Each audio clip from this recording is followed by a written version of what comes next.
Welcome to this segment in the Havelock Metal Video Series. My name is Mike and I am a product specialist with Havelock Metal.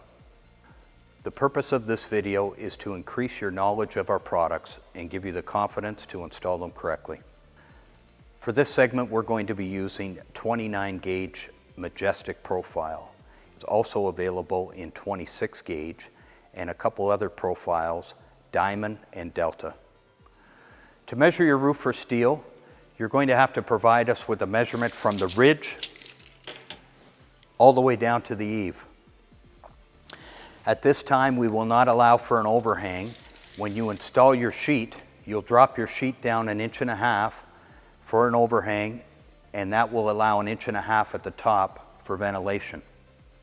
You'll also have to provide us with the measurement from the gable to the gable so that we can determine how many sheets you will need. If you're measuring a cottage style roof, you will have to give us a measurement along the longest side along the eave. We can figure out the sheets that you need, and they'll fall into the small sides on the two ends as well. Also, we need to know any penetrations in the roof. We need to know how many chimneys you have, what size of chimney, skylights, plumbing stacks, any trims that you're going to be using. We need to know the linear feet. We need to know the eave, we need to know the gable, we need to know the hips, we need to know the wall flashing, etc.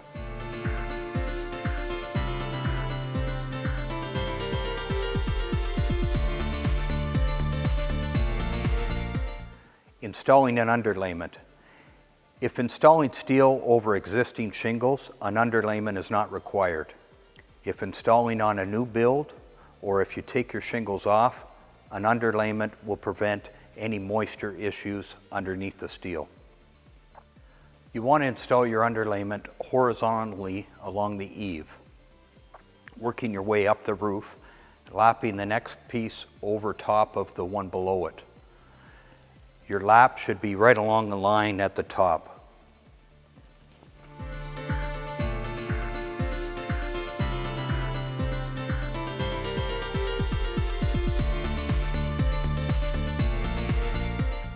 Installing your 1x4 strapping. You're going to want to install the strapping all the way around the perimeter first. You will then put the strapping on 24-inch centers. I like to cut a spacer 20.5 inches and use that to fit in between. It'll keep your strapping nice and straight, and the same distance in between. It'll go on a lot faster if you use a spacer. The main reason you're putting this strapping on is you want to create an airspace so that we can vent this area. We want to keep the steel cool. You're also going to want to cut across the top of the ridge so that we can vent your attic space as well.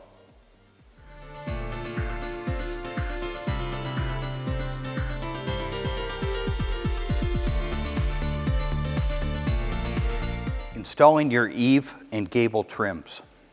All of our trims come in 10-foot lengths, and they will cover up your strapping up the gable and across the eave.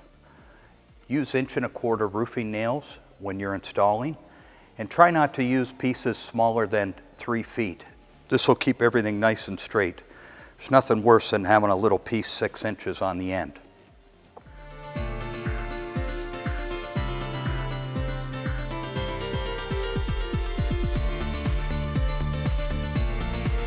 Pre-drilling your sheets.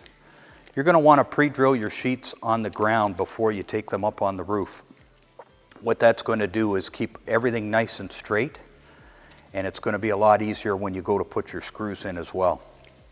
You're going to want to measure up approximately 3 inches from the eave of your sheet, and you're going to mark it every 24 inches after that so that when you're putting your screws on, they're going to hit the center of every strap.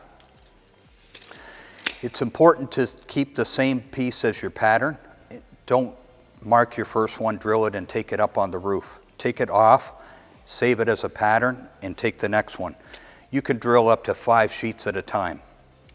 You're going to use a 3/16 drill bit, and what that's going to do is a couple things. It's going to make it easy for the screw to go into the steel. It's not going to be pulling and buckling your steel down.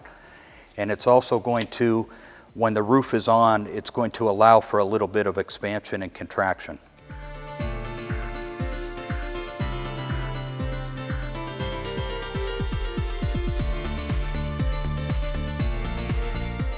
Squaring up your first sheet. You're going to want to take the time to make sure that your first sheet is square. If your first sheet is off, then all your sheets are going to be off. If your first sheet is nice and square, then all your sheets are going to be nice and square. You're going to want to have 1.5 inch overhang on the eave and 1 inch overhang on the gable. I like to use the 3, 4, 5 method. And that's when you measure across the eave multiples of 3. In this case, we'd measure across the eave 9 feet. We'd measure up 12 feet. And then you take your tape, and where that line intersects at 15 feet is square to the eave. So then you can chalk a line up here, and you can make sure that this sheet is square. Also, I'd recommend just tacking your first sheet. If you can see, I only have 2 screws in this first sheet. I'm going to put my next sheet on. I'm going to do the same thing. I'm just going to tack it with 2 screws.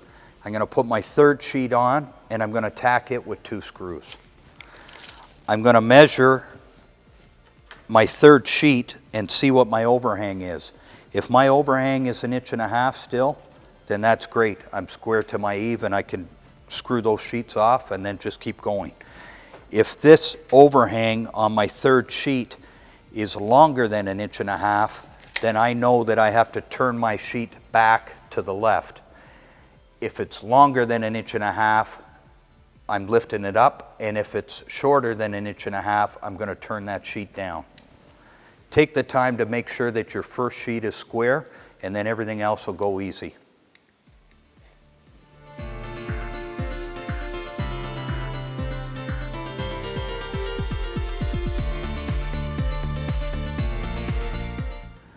How to install your screws. At Havelock Metal, we recommend that you screw on the rib when installing roofing, and you screw on the flat when you're installing siding. In this case, we're going to screw on the rib. You're going to want to be very careful that you don't over-tighten your screw. If you over-tighten the screw, you're going to see a bulge in between the ribs on the eave.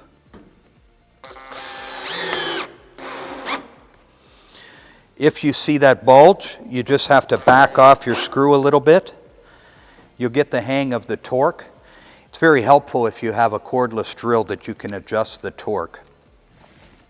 Once you get the hang of putting in your screws, it'll go very quickly. You just got to understand how much torque to put down and just watch the metal. The metal will tell you if you're putting it down too tight or not.